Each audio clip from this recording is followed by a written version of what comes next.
우리 참 좋으신 주님의 자비하나 평강이 이 두려움의 시대를 살아가는 우리 모두의 삶 가운데 임하기를 간절히 원합니다. 특별히 여러 가지 염려와 불안 속에서 우리의 마음의 문을 닫고 살아가는 이들에게 부활하신 주님의 평화가 임하기를 간절히 원합니다. 시작하는 인사로 우리가 두려움의 시대를 살아가고 있다라고 말씀드렸습니다. 실제로 우리의 삶, 두려움을 빼놓고 이야기하기 어려운 시대를 살고 있습니다. 두려움은 특별히 믿음이 약한 사람에게만 찾아오는 그러한 감정이 아닙니다. 믿음이 있어도 두렵고요. 기도하면서도 불안하기도 하고 말씀을 붙들고 싶어도 마음이 우리 가운데 쉽게 흔들릴 때가 있습니다. 심리학자 프리츠 리만은 자신의 저서 불안의 심리라고 하는 책에서 이렇게 이야기합니다. 우리 책 내용을 한번 좀 보여주시고요. 오늘 또 우리 청장년이 열심히 찬양했는데 우리 청장년만 한번 읽어봐 주시면 감사하겠습니다. 큰 목소리로 준비되셨죠? 네, 함께 읽습니다. 시작.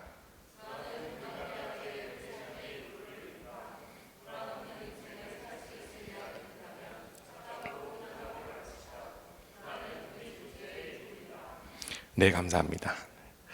이처럼 불안과 두려움이 없는 사람 찾는 일 참 어려울 것입니다.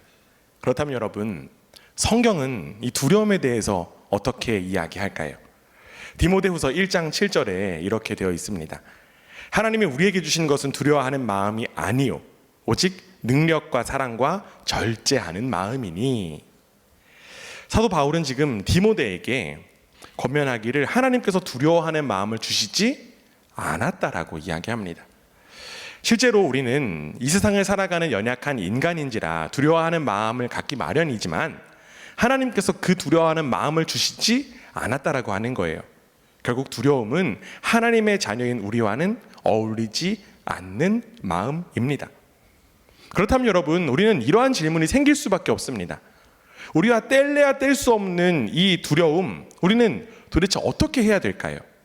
두려운 마음 그대로 숨기고 감추고 겉으로는 아닌 척하며 우리는 살아가야만 하는 것일까요? 오늘 이 두려움의 자리에서 우리는 하나님 나라를 바라보려고 합니다. 하나님 나라는 죽어서만 가는 먼 장소가 아니라 왕이신 하나님께서 지금 우리의 삶 가운데 다스리시는 현실입니다. 그 하나님 나라가 두려움에 갇힌 사람들에게 어떻게 임하는지 오늘 본문은 부활하신 예수님의 모습을 통해서 우리 가운데 보여줍니다. 오늘 우리가 함께 읽은 이 성경 본문에도요, 두려움에 갇힌 이들을 마주할 수 있습니다. 그들은 바로 예수님의 제자들이었어요. 오늘 본문 19절 말씀인데요, 우리 다시 한 번 더 우리 함께 한번 읽어보도록 하겠습니다. 함께 읽습니다. 시작. 이날 곧 안식 후 첫날 저녁 때에 제자들이 유대인들을 두려워하여 모인 곳에 문들을 닫았더니 예수께서 오사 가운데 서서 이르시되 너희에게 평강이 있을지어다. 아멘. 성경은 제자들이 두려워서 모두 문을 걸어 닫고 숨어 있었다라는 이야기를 하고 있습니다. 조금 더 직접적으로 우리가 좀 표현해 보면요, 이 19절을 다시 한 번 더 보여주시면 그들의 두려움의 원인이 이야기 나와요. 그들은 누가 두려웠냐면 유대인들이 두려웠습니다. 유대인들이 왜 두려웠을까요? 자신들의 스승을 죽인 그들이 자신들마저도 죽일까봐 두려웠던 것입니다. 특별히 여기에 문을 닫았다라고 하는 것, 그들이 외부와 교류를 차단하고 지냈다라고 하는 말인 동시에 그들이 제대로 숨을 쉬고 살지 못했다라고 하는 의미입니다. 그들은 두려움 속에 갇히고 말았습니다. 그런데 여러분, 이 제자들의 이러한 모습, 현재를 살아가는 우리와도 비슷한 것만 같습니다. 우리도 인생의 문과 또 마음의 문을 걸어 잠근 채 우리는 살아가고 있기 때문에 그렇습니다. 특별히 우리는 관계 속에서 자주 문을 잠그곤 합니다. 사람과 사람 사이에는 분명히 갈등이 존재해요. 그러나 문제는 이 갈등을 해결하는 일이 참 쉽지 않다는 것입니다. 그러다 보면 우리가 쉽게 선택하는 방법이 있습니다. 과거의 일들을 떠올리는 거죠. 어렵고 힘들었던 지난 날들의 그 관계를 떠올리면서 이 어려운 사람 다시 한 번 더 문 밖으로 밀어내는 그러한 일들을 선택합니다. 그리고 이제는 문 뒤에 더 무거운 짐들을 내려놓고 문을 막기까지 합니다. 어떤 짐을 내려놓습니까? 정당성의 짐 내려놓고요. 합리화의 짐도 내려놓고 그리고 상상의 짐과 같은 그러한 무거운 짐들을 내려놓습니다. 더는 이 사람 내 인생에 들어올 수 없다라고 하는 그러한 마음의 판단으로 자꾸만 문을 걸어 잠그는 거예요. 두려움이 더 큰 폐쇄와 단절을 만들어냅니다. 이는 비단 관계의 영역만의 일은 아닐 것입니다. 인생의 여러 가지 종류의 고난 그리고 아픔 속에서 우리는 문을 종종 걸어 잠그곤 합니다. 손쉽게 찾아오는 이 두려움은 우리의 삶을 걸어 잠그고 더 이상 희망이 없다라고 하는 속삭임을 건네주곤 합니다. 그런데 여러분, 너무 굳세게 잠근 것은 아닐까요? 이제는 두려움을 이겨내고 힘껏 문을 열고 싶지만, 그래서 문을 꾹 잡지만 한 번 닫힌 문 쉽게 열리는 것 같지 않습니다. 두려움으로 인하여서 이 잠긴 인생의 문 더 이상 열 수 없는 것 같습니다. 우리에게 희망은 더 이상 없는 것일까요? 우리가 함께 읽었던 이 19절 말씀에 그 희망이 나타납니다. 오늘 우리가 함께 읽었던 말씀, 조금 전에 읽었던 말씀 19절 다시 한번 읽어보겠습니다. 우리 한 목소리 읽습니다. 시작.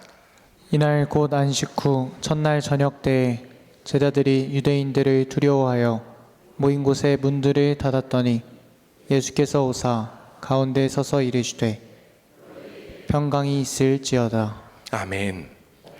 두려움의 장막을 열고 제자들에게 나타난 희망은 바로 부활하신 예수님이셨습니다. 예수님은 두려워 떨고 있는 제자들을 향해서 평화를 선포하셨어요. 그런데 여러분, 여기에 놀라운 사실이 한 가지 있습니다.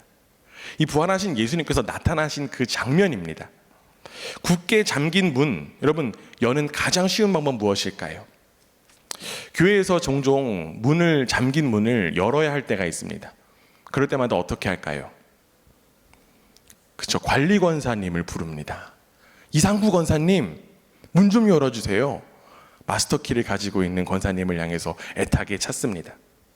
그런데 여러분, 이상구 권사님이 없고 마스터키가 없으면 어떻게 해야 될까요? 열쇠가 없으면 아무래도 강력한 힘을 가지고 그 문을 열어야 합니다. 문고리를 부수기도 해야 되고 아니면 문을 부수기까지 해야겠죠. 마찬가지입니다. 두려움 속에 문을 닫고 잠근 제자들에게 그 가는 방법, 문을 부수는 방법이 아마 가장 강력한 방법일 것입니다. 그런데 여러분, 이 부활하신 예수님은요, 두려움 속에 문을 걸어 잠근 집에 문을 부수고 들어오지 않으셨습니다. 예수님은 문을 여실 수 있는 능력이 있으셨습니다. 그리고 문을 부술 수 있는 능력도 있으셨습니다. 그러나 예수님은 그러한 방법으로 찾아오지 않으셨습니다. 성경은 분명히 이야기합니다. 예수께서 오사 서서 이르시되, 즉 부활하신 예수님은 두려움 한복판으로 직접 들어오신 것입니다. 사랑하는 여러분, 이 사실 놀랍지 않으십니까? 저만 놀라운 것 같아요. 전 너무 놀랍던데요. 예수님께서 두려워하는 제자들, 그 두려움 속에 직접 들어오셨다라고 하는 사실이 저에게는 너무나도 큰 위로가 되었습니다. 우리가 믿는 기독교는요, 두려움을 이겨내고 극복해야지 평화를 찾는다라고 주장하지 않습니다. 담대하게 살아야지 주님을 만날 수 있다라고도 가르치지 않습니다. 주님은 불안과 두려움이 가득한 우리의 삶 속에 직접 찾아오시는 분인 줄 믿습니다. 그리고 더욱더 놀라운 점은 두려움 속에 있는 이들을 향해서 찾아오셔서 예수님께서 허락하신 것, 그것은 바로 평화였습니다. 예수님께서 이렇게 말씀하시죠. 너희에게 평강이 있을지어다. 너희에게 평강이 있을지어다. 이 평강이라고 하는 단어, 헬라어로는 에이레네입니다. 그리고 히브리어는 우리가 너무나도 잘 아는 단어, 바로 샬롬입니다. 그런데 여러분, 이 샬롬이라고 하는 것은 단순히 갈등이 없는 상태, 또 마음이 편안한 상태를 뜻하지 않습니다. 샬롬은요, 하나님의 임재로 인해서 모든 것이 제자리를 찾은 상태, 하나님과 인간과 인간 사이가 회복되는 상태, 즉 하나님의 창조 질서가 다시 작동되는 그 상태를 의미합니다. 바로 여기서 우리는 하나님 나라를 바라볼 수 있습니다. 하나님 나라는 왕이신 주님께서 두려움이 다스리던 그 자리에 찾아오셔서 평화를 선포하시고 무너진 질서를 회복하시는 그 하나님의 다스림에 있습니다. 두려움이 왕노릇하던 그 마음에 주님의 평화가 임하고 단절히 지배하던 그 관계의 회복이 시작되는 것, 이것이 바로 하나님 나라입니다. 여러분, 이러한 평화 인간이 스스로 만들어낼 수 없습니다. 환경이 바뀐다라고 해서 이러한 평화가 주어지는 것도 아니에요. 샬롬은 언제나 임재의 결과입니다. 우리 함께 따라해 보겠습니다. 샬롬은 언제나 임재의 결과입니다. 여러분, 누가 임재하셨기 때문에 우리 가운데 샬롬이 허락될까요? 맞습니다. 바로 주님이 오셨기 때문에, 예수 그리스도께서 우리 가운데 임하셨기 때문에 우리 가운데 평화가 임할 수 있는 것입니다. 즉, 예수님은 평화인 내가 왔기 때문에 너희는 평화를 누릴 수 있다라고 선포하신 것입니다. 평화이신 주님께서 지금도 우리를 찾아오시는 줄 믿습니다. 인생의 어려움 속에 있는 우리, 고난과 아픔 속에 있는 우리를 주님께서 친히 찾아오셔서 우리에게 진정한 평화를 허락하시는 줄 믿습니다. 그렇게 두려움 속에 있는 우리에게 필요한 것, 다른 것 아닙니다.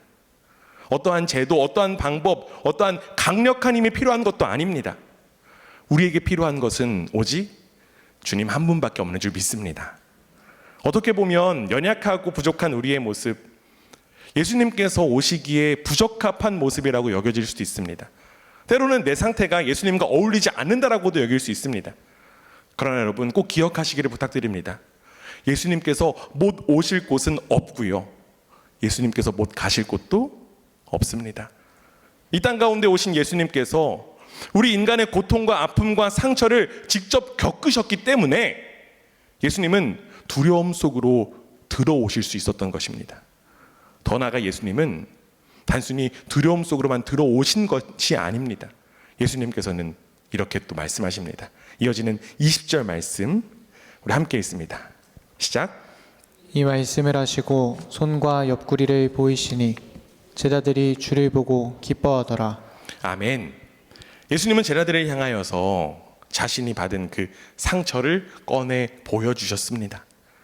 저는 여기서 쉽게 이해할 수 없는 이야기를 마주하게 되었습니다. 그것은 바로 이 구절에 나온 제자들이 주를 보고 기뻐하였더라 라고 하는 구절입니다.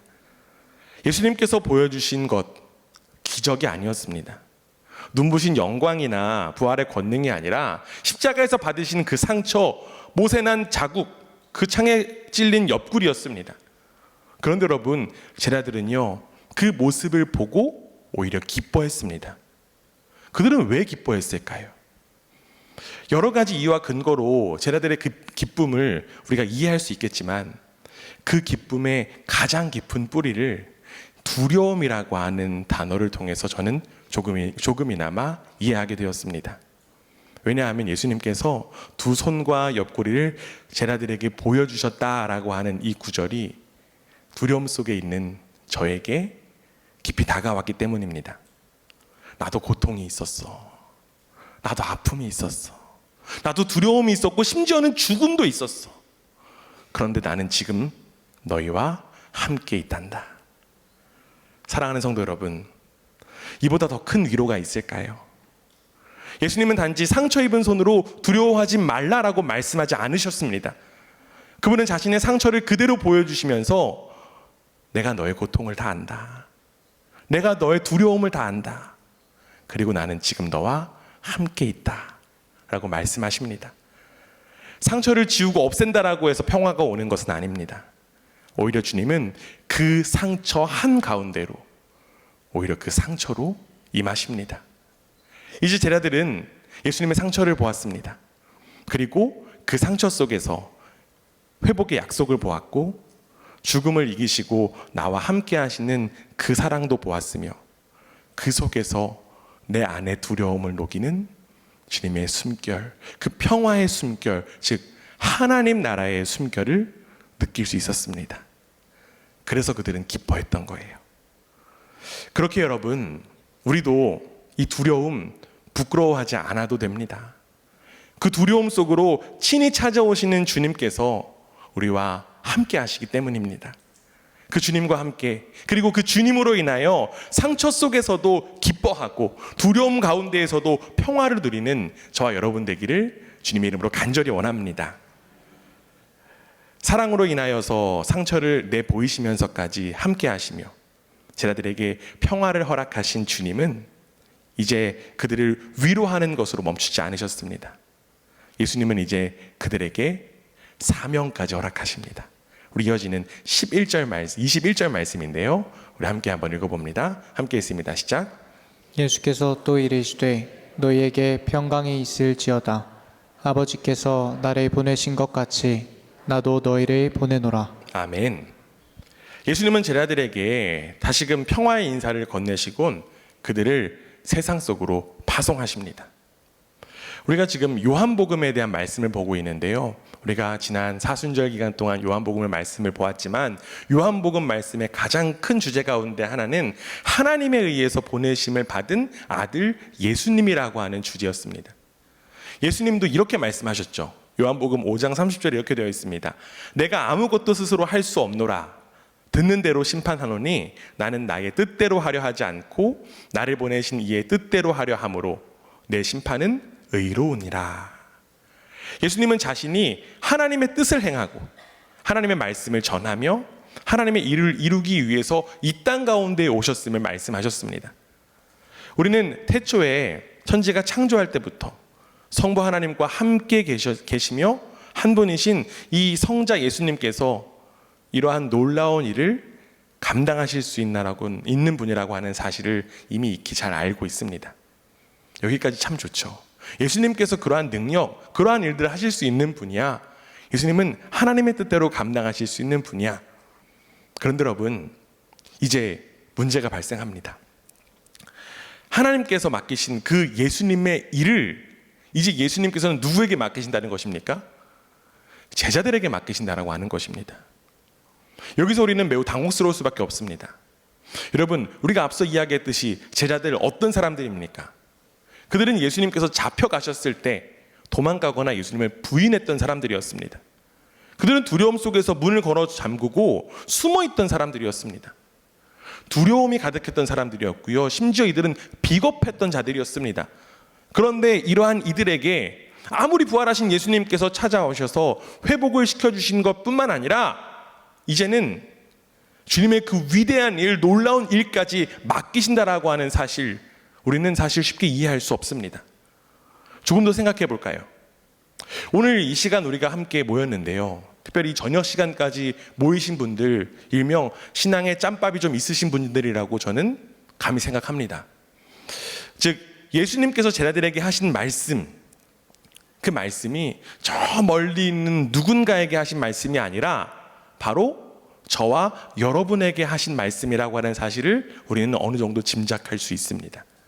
즉 이제 예수님께서 이 땅에서 하신 하나님의 일을 제자들뿐만 아니라 제자로 부름받은 우리도 감당해야 된다라고 하는 사실입니다. 이러한 말씀을 하면 분위기에 따라서 때로는 누군가는 아멘이라고 하는 이야기가 나오지만 곰곰이 생각해 보면, 그리고 막상 상황에 이르면 나는 예수님이 아닌데, 또 나는 예수님의 직접적인 제자가 아닌데라고 하는 생각이 먼저 들기 마련입니다. 아무리 부활하신 주님이 우리의 두려움의 상황 속에 임하셨다고 할지라도 예수님의 일을 감당하는 일, 특별히 예수님의 그 사명을 감당하는 일, 즉 이 세상에 평화를 허락하는 일, 제자 나부랭이가 와도 불가능할 것만 같습니다. 주님은 우리의 이 삐딱한 시선, 우리의 마음 너무나도 잘 아셨던 것 같습니다. 그래서 이어지는 22절에서 아주 놀라운 이야기를 선포하십니다. 22절 말씀 함께 읽습니다. 시작. 이 말씀을 하시고 그들을 향하사 숨을 내쉬며 이르시되 성령을 받으라. 아멘. 예수님께서 단지 말씀만으로 사명을 허락하지 않으셨습니다. 예수님은 제자들에게 숨을 불어넣어 주셨어요. 특별히 여기에 숨을 내쉰다라고 하는 이 표현, 헬라어로 이야기하면 엠푸사오라고 하는 표현인데요, 이 엠푸사오라고 하는 이 표현 여러분들 기억해 주시기 부탁드립니다. 옛날에 성경 가운데 히브리어로 이제 된 성경, 구약 성경을 당시 헬라어, 당시 공용어였던 헬라어로 번역한 성경이 있었습니다. 그 성경 가운데 그 성경을 가리켜서 70인역 성경이라고 해요. 그리고 이 헬라어로 번역된 구약 성경, 이 구약 성경 가운데 지금 우리가 살펴보고 있는 이 엠푸사오라고 하는 단어가 유일하게 등장하는 본문이 있습니다. 그 본문이 어디냐면 창세기 2장 7절 말씀입니다. 우리 함께 읽습니다. 시작. 여호와 하나님이 땅의 흙으로 사람을 지으시고 생기를 그 코에 불어넣으시니 사람이 생명이 되니라. 아멘. 여러분, 엠푸사오라고 하는 이 헬라어 단어가 어디에 쓰였을까요? 네, 제가 친절하게 표시해 놨어요. 생기를 불어넣다라고 하는 표현입니다. 여러분, 이 장면 어떤 장면입니까? 바로 하나님께서 세상을 창조하시고 특별히 사람을 창조하실 때 생기를 불어넣으시는 장면이죠. 즉 사람이 새롭게 창조되는 그러한 장면입니다. 그런데 여러분, 우리가 지금 살펴보고 있는 이 요한복음 20장에 예수님께서는 성령을 숨을 불어넣어 주시고 성령을 주십니다. 우리 가운데 생기를 주시는 거예요. 다시 이야기하면 우리 가운데 새로운 창조를 허락하시는 것입니다. 그렇다면 여러분, 제자들에게 왜 새로운 창조가 필요했던 것일까요? 그냥 명령만 하시면 될 텐데 제자들에게 새로운 호흡을 허락하시는 이유는 무엇이었을까요? 이전의 제자들의 모습, 숨만 쉬면 죄가 튀어나올 것만 같은 그러한 죄인인 이 존재가 새로워져야 되기 때문입니다. 나만 생각하고 내가 주인인 것처럼 착각하는 나에게 이제는 새로운 생명이 필요하기 때문에 그렇습니다. 바로 누구의 생명이 필요합니까? 예수 그리스도의 생명이 필요하기 때문입니다. 우리는 죄인이기 때문에 아무리 행동을 해도 죄가 튀어나올 수밖에 없어요. 아무리 주님의 일을 감당하려고 해도 우리는 불가능합니다. 그러나 우리 가운데 생명이 바뀌고 새로운 생명이 허락될 때 우리는 비로소 주님의 일들을 감당할 수 있습니다. 평화 그 자체이신 예수 그리스도의 생명으로 우리는 새로운 존재가 될 때 이제는 숨만 쉬어도 예수 그리스도의 생명과 평화가 드러날 수 있기 때문입니다. 이제 제자들에게 새로운 호흡이 허락되었어요. 그리고 예수님은 그 새로운 호흡을 가리켜서 이렇게 말씀하십니다. 22절 마지막에 보면 이러한 표현 나오죠. 성령을 받으라. 여러분, 성령은요 단지 내 마음을 편안하게 하시는 분이 아닙니다. 성령은 하나님 나라의 생명으로 우리를 새롭게 하시는 분이신 줄 믿습니다. 내 뜻대로 살던 사람을 왕이신 예수님의 다스림 아래에 살아가는 사람으로 바꾸시고 두려움의 호흡으로 살던 사람을 평화의 숨결로 바꾸시는 분, 바로 성령님이십니다. 그래서 성령을 받은 사람, 단지 용기로 살아가는 그러한 사람이 아니라 하나님 나라의 백성으로 새롭게 빚어진 사람입니다. 앞서 이야기한 것처럼 죄인인 나의 호흡으로 살아가는 삶이 아니라 예수 그리스도의 그 영의 호흡으로 살아가는 삶이 바로 제자들과 저와 여러분에게 허락되었다라고 하는 것입니다. 실제로 이제 제자들은 더 이상 두려움으로 호흡하는 그러한 자들이 아니라 성령으로 호흡하며 주님께서 하시던 일들을 이어가는 사람들이 되었습니다. 즉 존재의 평화인 샬롬을 이루는 사람들이 되었어요. 제자들은 예수님이 주신 그 숨을 호흡하면서 예수님과 함께 하나님의 숨결로, 하나님 나라의 숨결로 살아가게 되었습니다. 앞서 제자들의 삶을 잠시 언급했습니다. 여러분, 그들은 얼마나 하찮은 존재였습니까? 그들은 우리와 똑같은 두려움에 갇힌 한낱 인간에 불과할 뿐이었습니다. 그러나 이제 그들 가운데 성령의 호흡이 임하자 그들의 삶은 달라졌습니다. 그들의 삶이 이제 어떻게 달라졌을까요? 우리 말씀을 직접적으로 한번 찾아보면요, 사도행전 5장 41절 말씀입니다. 사도행전 5장 41절에 그들의 변화를 우리는 확인할 수 있습니다. 우리 함께 했습니다. 시작.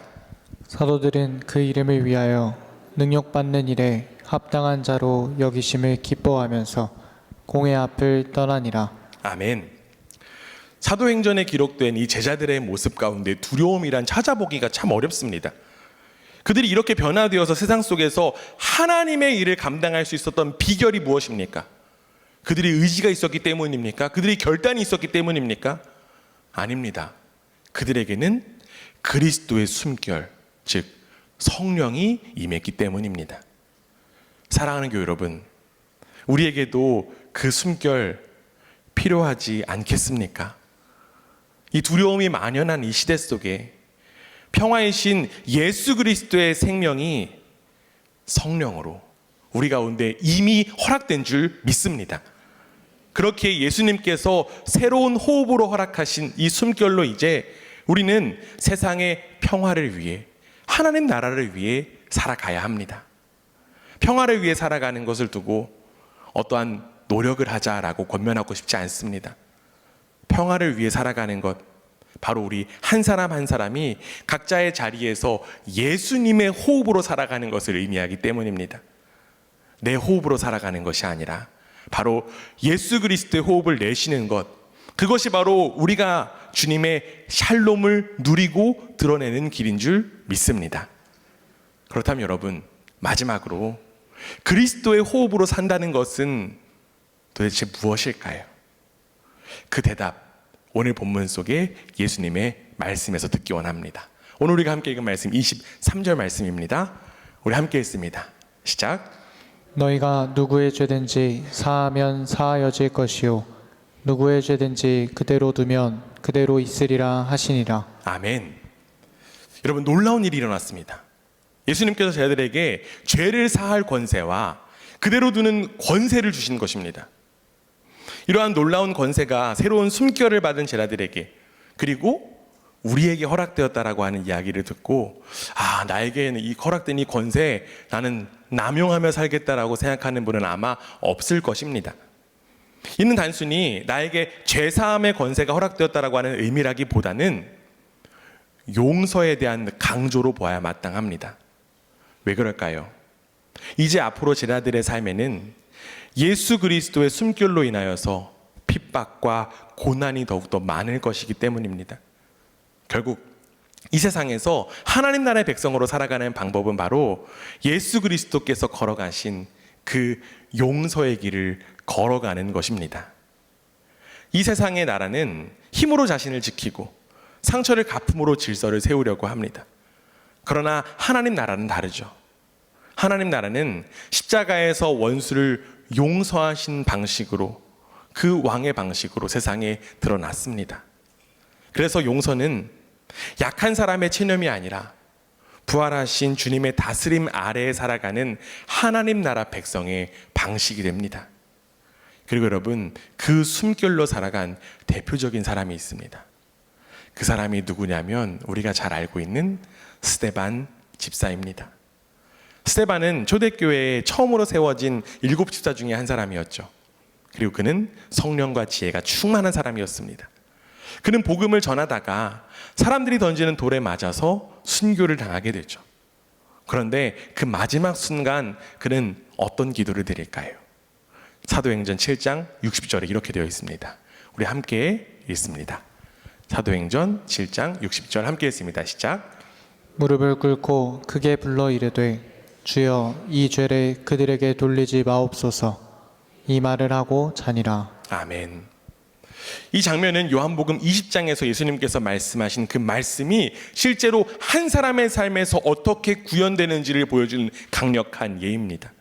스데반은 자신에게 돌을 던지는 그 사람들을 향해서 그 죄가 남아있지 않도록 예수님의 숨결을 부은 그 호흡으로 용서의 기도를 드립니다.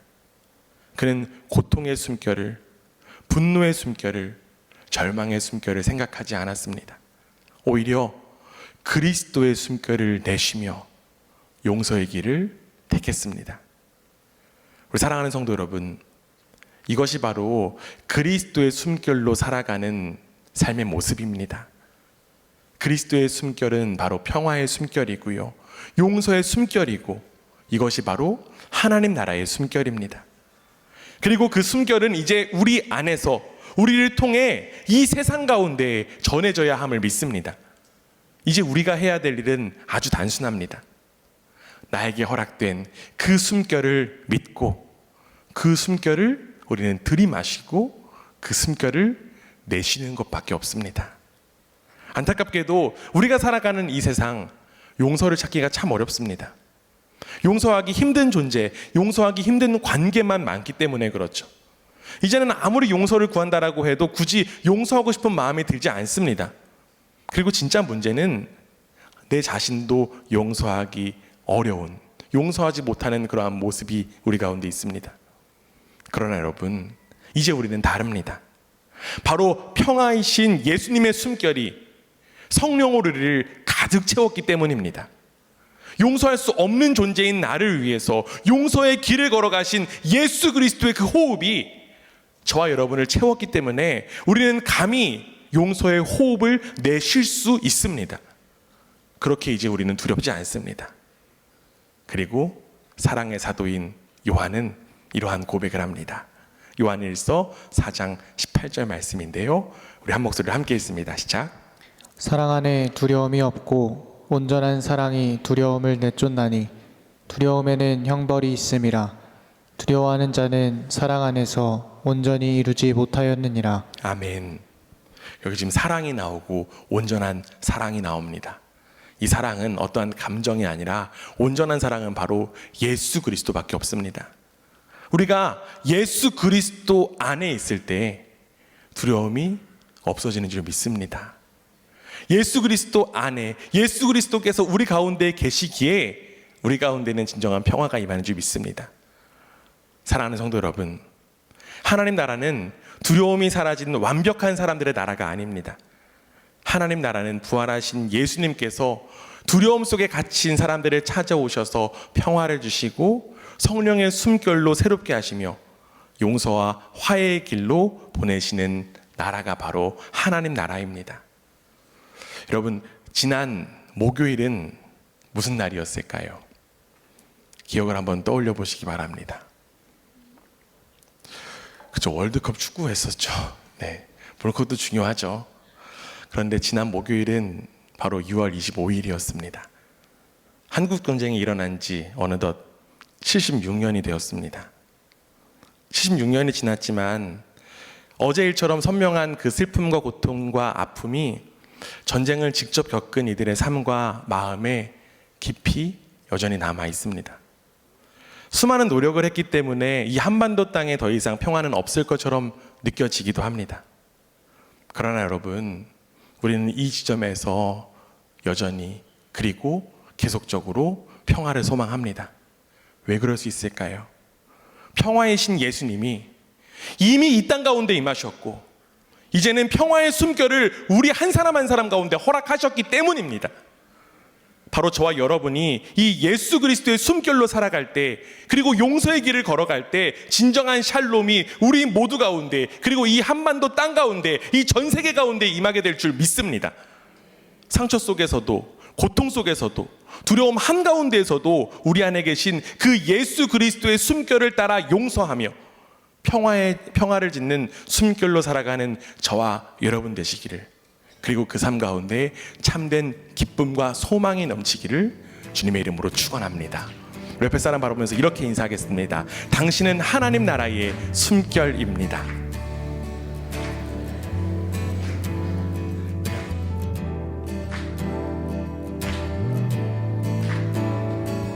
평안을 너에게 주노라. 세상이 줄 수 없는, 세상이 알 수도 없는 평화,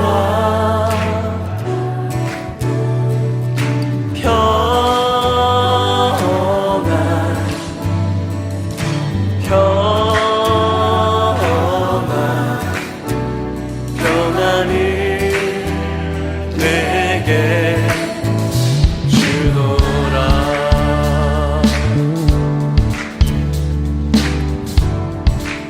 평안을 너에게, 평안을 너에게 주노라.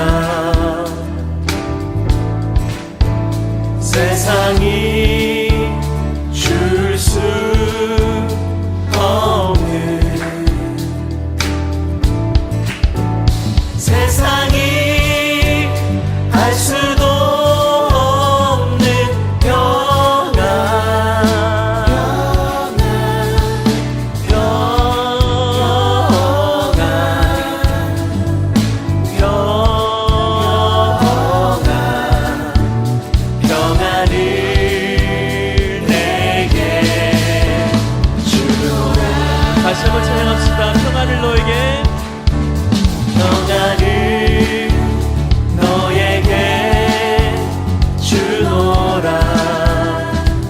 세상이 줄 수 없는 세상이 줄 수 없는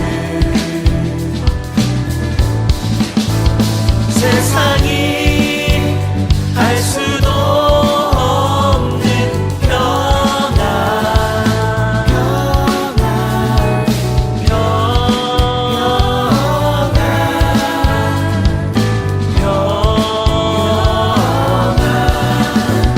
평안을 내게 이번에 우리 사랑 고백해 볼까요? 사랑을 너에게